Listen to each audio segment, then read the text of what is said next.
Bien dans son job, avec Sagid Talentsoft, la solution intégrée de gestion des talents.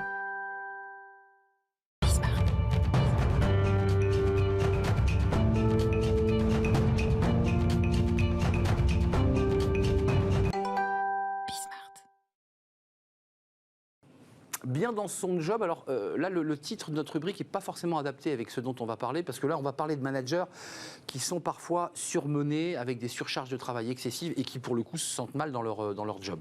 Drifa Choulet, ravie de vous retrouver, fondatrice du cabinet Le Premier Jour. Je l'évoquais, vous y avez d'ailleurs consacré un podcast. Vous avez un podcast et vous avez travaillé sur cette question. Alors, vous dites que c'est un peu la zone grise du sujet des managers, ce sujet de la charge excessive de travail. Qu'est-ce qu'ils vous racontent, ces managers ? Alors, je vais vous raconter une petite anecdote. Et c'est un sujet qui concerne à la fois les managers et évidemment leurs collaborateurs, qui concerne les organisations au sens large. Un manager récemment m'a dit « Je crois que pour mon prochain job, je vais arrêter de mettre en avant ma forte capacité de travail. » Danger. Danger. Ouais. Ça n'est plus quelque chose que je vais mettre en avant parce que je vois bien ce que ça me coûte de mettre ça aujourd'hui en avant. Cette charge de travail qui est effectivement devenue excessive, chronique. Vous avez choisi de l'éclairer aujourd'hui parce que je le redis, c'est un sujet. Maintenant, les managers font attention quand ils se vendent en disant j'ai une grosse charge de travail, ce qui fait que le décideur dit bon, bah, c'est parfait, je vais pouvoir le faire travailler 70 heures parce que c'est un peu ça dont il est question. C'est quoi les difficultés des managers aujourd'hui ? Les difficultés des managers par rapport à cette charge de travail, c'est déjà leur gestion personnelle, c'est la gestion de leurs collaborateurs et ça a un impact direct et immédiat sur des sujets tels que la rétention, les difficultés à recruter et sur cette espèce de sens que l'on doit et qu'ils doivent donner à leurs collaborateurs par rapport à leur travail et qui ne prend plus aucun sens quand, comme vous le dites, on est dans l'urgence permanente. J'aime beaucoup cette phrase du président Eisenhower qui disait, en substance, ce qui est urgent est rarement important et ce qui est important est rarement urgent. C'est très juste. Or, aujourd'hui, pour plein de raisons, l'hyperconnexion, la gestion à court terme, tout est devenu urgent et du coup tout s'accumule sans plus beaucoup de sens. Vous savez, c'est un petit peu comme le hamster qui tourne sans fin.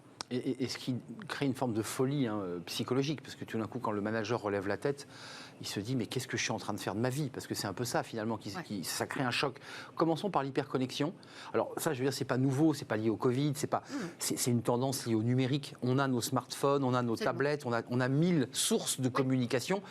Et ça aussi, c'est énergivore et finalement, ça déboussole un peu le manager. C'est énergivore et on en vient à se dire, mais en fait, c'est quoi exactement mon boulot ? Est-ce que mon boulot, c'est de répondre à mes 300 mails ?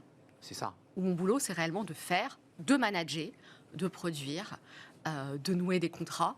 Donc c'est vrai que cette hyperconnexion, comme vous le dites Arnaud, elle date d'à peu près une quinzaine d'années, quand on nous a mis ces petits appareils entre les mains. Des fils à la patte, certains disent. Fils à la patte, qui ont étendu de manière incroyable les journées de travail. Et qui ont transformé profondément le travail. Il y a le caractère court-termiste. Alors ça, c'est autre sujet important, mais qui est intimement lié à l'outil smartphone. C'est-à-dire qu'il faut répondre immédiatement au WhatsApp, il faut répondre à un Messenger, il faut répondre à toutes les sources de communication interne. On est dans le court terme. Qu'est-ce que ça produit ? Qu'est-ce que ça provoque ? Ça produit, alors je vais peut-être être un petit peu polémique là-dessus. Effectivement, on est ce court-termisme qui se manifeste, comme vous le dites, à travers notamment ces appareils, mais également dans une gestion à court terme des entreprises où, pour être synthétique, chaque trimestre, chaque semestre doit être meilleur que le prochain. On en perd du coup la vision à long terme et du coup une certaine planification du travail. C'est pas pour rien que la France, je crois, a rétabli un ministère de la planification pour redonner un petit peu de vision à plus long terme.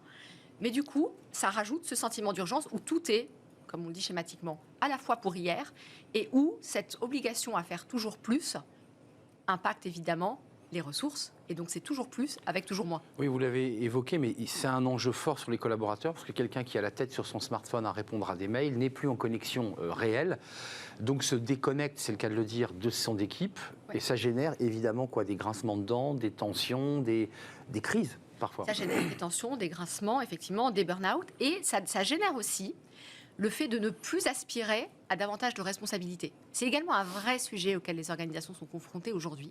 C'est que les modèles, ce que les organisations donnent à voir, par exemple, de leurs managers, ne donnent pas du tout envie aux collaborateurs et aux collaboratrices, ce qui est un vrai sujet, d'aspirer à plus de responsabilités. Ouais, vous soulevez un sujet alors là qui est un peu tabou, vraiment, c'est l'attractivité de ces métiers. Parce qu'il y a 20 ans, 30 ans, on rêvait d'être manager, de gérer des équipes, d'être patron en quelque sorte d'une équipe. Là aujourd'hui, non seulement on ne rêve plus de l'être, mais vous dites qu'en plus les managers se barrent, ils quittent leur entreprise. Oui. Ça remet en cause, par exemple, Arnaud, toutes ces politiques de gestion des talents. Les entreprises ont, comme vous le savez, des plans de haut potentiel. Donc des personnes qu'on identifie assez tôt et dont on pense qu'elles vont pouvoir être les leaders de demain. Or, bien souvent, même ce vivier-là, identifié parce que la tête bien faite, des bonnes études, des bonnes écoles, des bons résultats, Ils tournent le dos. ils disent, mais en fait, ce que vous prévoyez pour moi, j'en ai pas vraiment envie. Voire, j'en ai pas du tout envie. Mais vous accompagnez, parce que vous avez une partie de votre vie qui s'est faite dans la banque, dans l'entreprise, c'est-à-dire dans le business.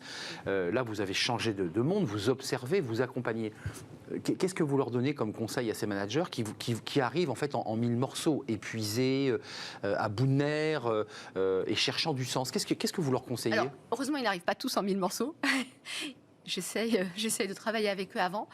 Ce que je leur conseille, c'est justement de réinterroger le sens de ce qu'ils font. Ces moments de coaching sont effectivement des moments de prise de recul. Et souvent, ils me disent, mais en fait, l'heure et demie que l'on passe ensemble, toutes les 2 à 3 semaines, c'est le seul moment que j'ai pour finalement prendre du recul et me poser et voir là où ça dérape, où ça peut potentiellement déraper. Incroyable.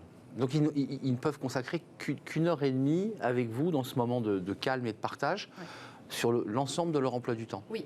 Et du coup, ça met en reflet le peu de temps qu'eux-mêmes peuvent accorder au management.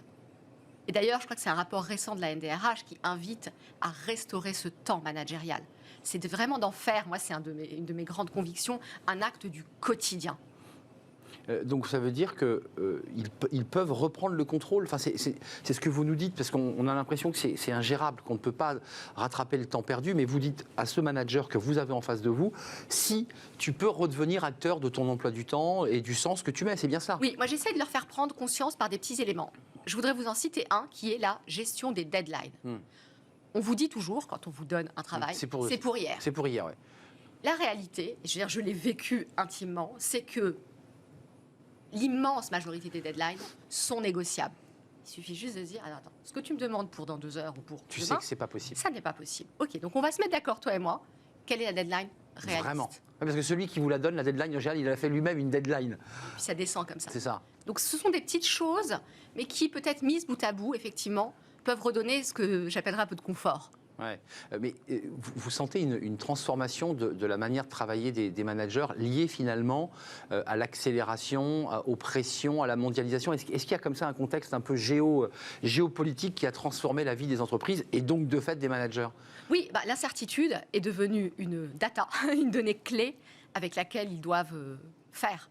L'incertitude par rapport à leurs collaborateurs, où ça tangue effectivement, l'incertitude du contexte, tout cela se parle et en rajoute effectivement sur leurs épaules. Alors un dernier élément, ça on l'avait traité sur ce plateau, et on en a déjà parlé, mais c'est ce rapport au perfectionnisme.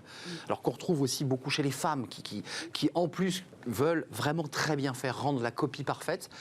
C'est compliqué parce qu'à la fois il y a des injonctions contradictoires, il faut aller très vite, il faut travailler très vite, et quand on travaille très vite, on ne travaille pas toujours très bien. Comment on gère cette équation-là? Sortir du vite et bien, on la gère au niveau organisationnel déjà en accordant le droit à l'erreur.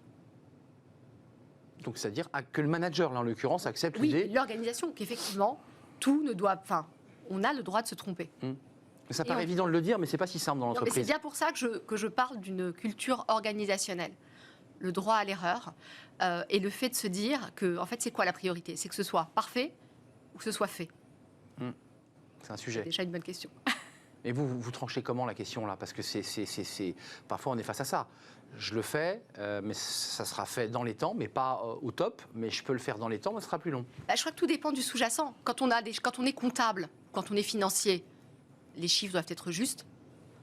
Il y a des métiers où ça sera peut-être un peu plus subjectif. Il y a des métiers où on travaille plus sur la subjectivité, plus sur de l'invisible, des choses qui sont évidemment... Oui, la perfection n'existe peut-être pas. Oui, pour l'expert comptable, il vaut mieux que les colonnes tombent justes. On est d'accord. Oui. Un tout dernier mot, quand ils sortent de vos séances et que vous les accompagnez, j'imagine bien sûr que vous voyez des transformations chez ces managers, mais ils les tiennent sur la durée parce que la pression du système et de l'organisation est tellement forte qu'ils peuvent résister, mais ils sont un peu tout seuls face à une marée. C'est tout l'enjeu et c'est pour ça aussi qu'un vrai coaching dure 6 à 8 mois et non pas 2 à 3 mois. Ce que tout coach bien formé essaiera de faire, c'est que de la situation qui a été traitée, des apprentissages soient tirés de manière à ce qu'ils puissent être pérennisés.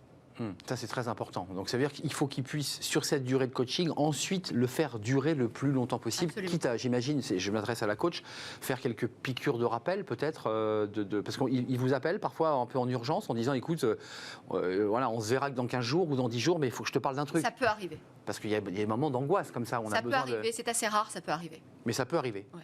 Merci Drifa Choulet. Si vous Merci voulez en savoir Arnaud. plus, évidemment, au-delà de cette chronique, de cet éclairage, il y a un podcast qu'on retrouve sur l'ensemble des grandes plateformes.